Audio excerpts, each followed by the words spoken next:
It's a wonderful privilege and an honor to stand before you and to get to know some of you as well. And as you know, as Jesse mentioned, as Americans, often we are not quite as aware of what's happening in the rest of the world.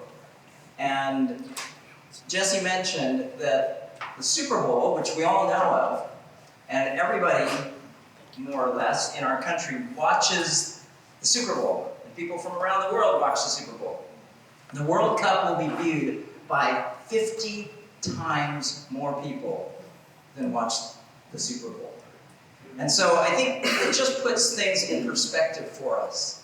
And with the World Cup coming to Seattle, it's a unique window of opportunity for us. Now, with every large sporting event comes the negative side of it. And I'm so grateful to have been introduced to Christine and the work of Compassion Washington. Because my role with Victory Seattle, my title is City Mobilizer.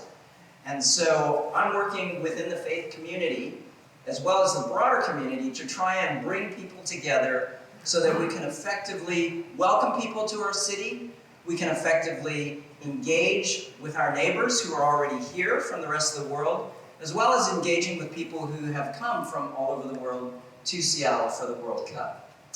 Compassion Washington has become one of my favorite organizations because of the fact that they're looking specifically at how it is that we can address an issue that is here and confronting us today. And I think so often it's easy for us to kind of just go about our lives, and the things that are difficult to look at, we don't want to see. But Compassion Washington, I think, does an excellent job of bringing it to the forefront in a way that helps us to engage in ways that are helpful and practical and that will really make a difference.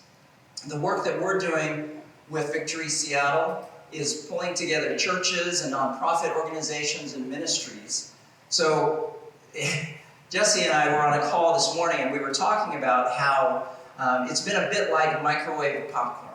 You put it in the microwave, you set it, and we started working on Victory Seattle about a year ago. And so you push go on the microwave, and it goes for maybe a minute, and then all of a sudden you hear a pop, and then a pop, pop, and then a pop, pop, pop, pop. And we are now exactly 2 weeks from the start of the World Cup, and it's popping like crazy.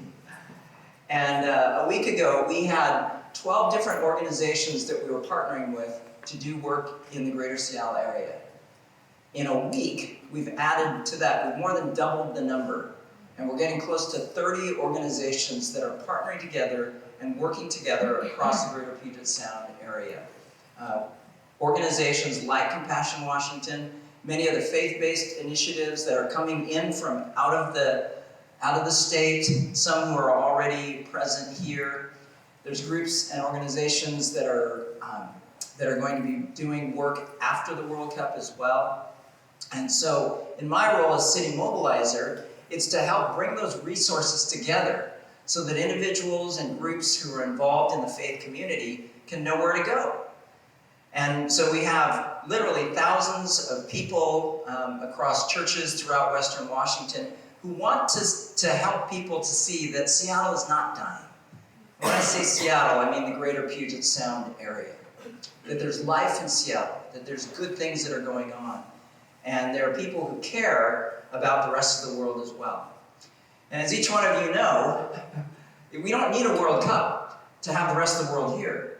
We look at our neighbors and we know that the world has come to the Northwest. And so I think it's a unique opportunity for us as well to reach out and connect with our neighbors. Because I think, again, it's so easy for us, especially with our busy lives that we live, to just go to our work, come home, be with our family, go back to work, rinse and repeat. And I think the World Cup is a wonderful opportunity for us to see a neighbor who maybe we've never met before, but it looks like they're maybe from a different country, and have a conversation with them and say, so where are you from? Is your team in the World Cup? And say, I would love it if you would come over to our house on the match day for your team. And what I really love is maybe if you brought some food from your country, and I'll make some food, and we'll enjoy a meal together and we'll watch the game. I doubt if anyone would ever say no to something like that. And so it provides a natural opportunity, a natural bridge to connect and to build relationships. Because as we all know, and I've worked, as Christine mentioned, with many different nonprofits. I was planning to go to law school. That was my initial intention growing up. But I ended up as a missionary. And as a missionary, the language that I spoke, that everyone in the world understood, was the language of football, soccer. And you may not know this, but FIFA, the international governing body of soccer, has more countries that are a part of it than the United Nations. Because everybody speaks soccer. Everybody speaks football. And so these opportunities for us are wonderful ways for us to bridge community. And one of the things that I noticed in all my travels, I've been to over 20 different countries playing soccer and sharing about my own life and my faith and my journey. But no matter where you go, people are people. We have children. Our children have issues. We care about them. Our children are hurting. Our parents are aging. All these types of things that happen, we're all together in this. And this is the beautiful thing about the World Cup. It unites the world.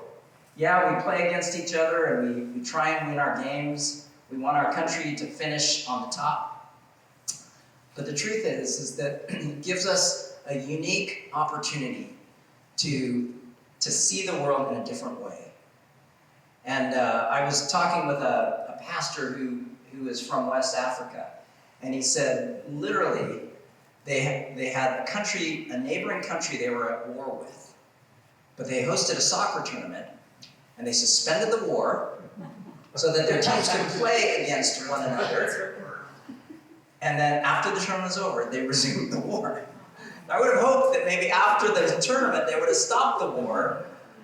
But it's interesting how it is that people will come together over something like that.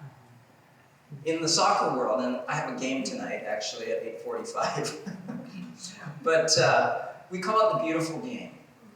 And part of why we think, well, and I lived in England for a while. My wife is from England. She's full-blooded Italian, so she's got soccer in her blood as well.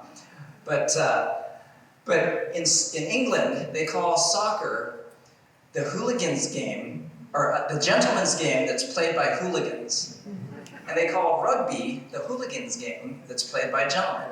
Because rugby, they're all fighting and everything like that. But they do it all in the private schools in England. And so it's the hooligans game. But soccer, it's a beautiful game because it's played with finesse and, on beautiful pitches and things like that.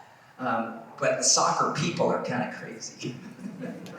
And so there's a lot of us. It was great to meet some new friends that we found out we have friends in common that we played together against and with. And so the soccer community is like that. And so my hope for each one of you, first of all, thank you for coming here tonight to hear about Compassion Washington. But I would love to engage with any of you if your churches or communities that you're involved in are interested in perhaps going to some of the games and getting involved with what Christine's doing or some of the other organizations. I'd love to have a conversation with you to see how I can support maybe what your church is doing in terms of watch parties or ways to raise more awareness or engagement. So, Christine, thank you so much.